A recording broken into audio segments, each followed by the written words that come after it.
Once you have found literature that you want to include in your review, the task of summarizing it can be daunting. It is helpful to use a data extraction tool while you are reviewing each article.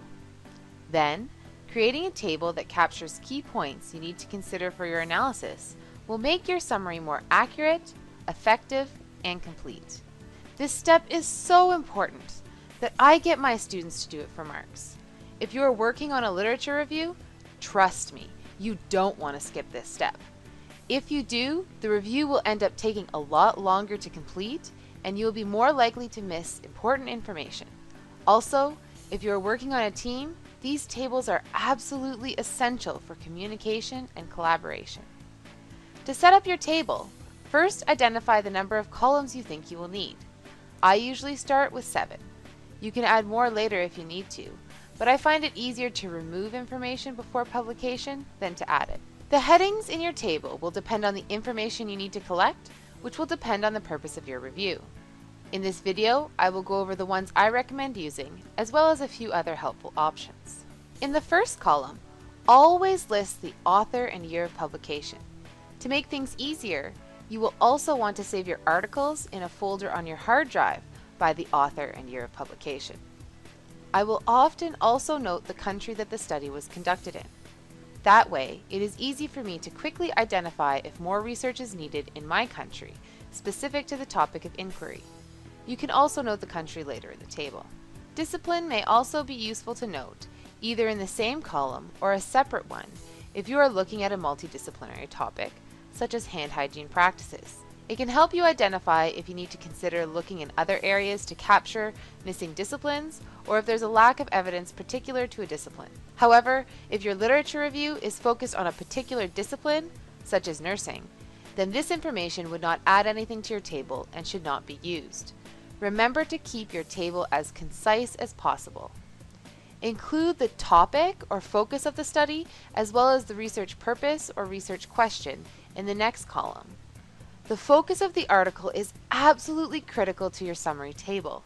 Remember to be concise and specific. I also like to quote the purpose of the article here. Noting the conceptual or theoretical framework will help to inform you of the perspective of the researchers. You may also notice common ones that you could consider for your future research proposal.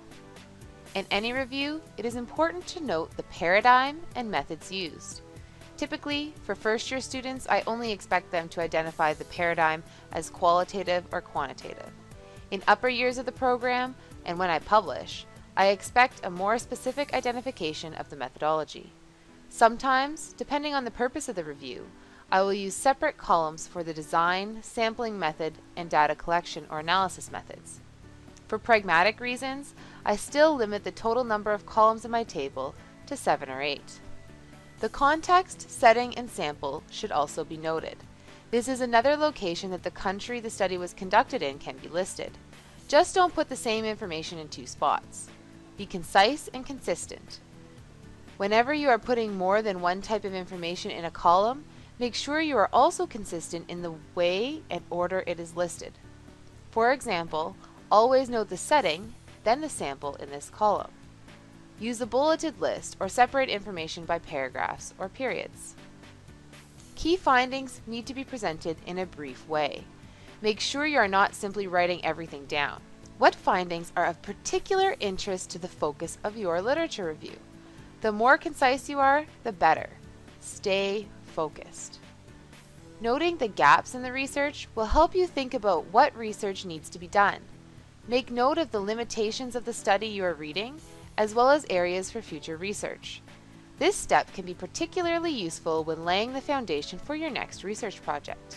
Many published reviews now include all or part of these summary tables. Go take a look at what has been published for more examples of how to construct your table. If you are having difficulty finding the information you need to fill in your table, please click on the video on this slide. If you like this video, please let me know by pressing the like button, subscribing for more, and commenting below. Thank you for watching.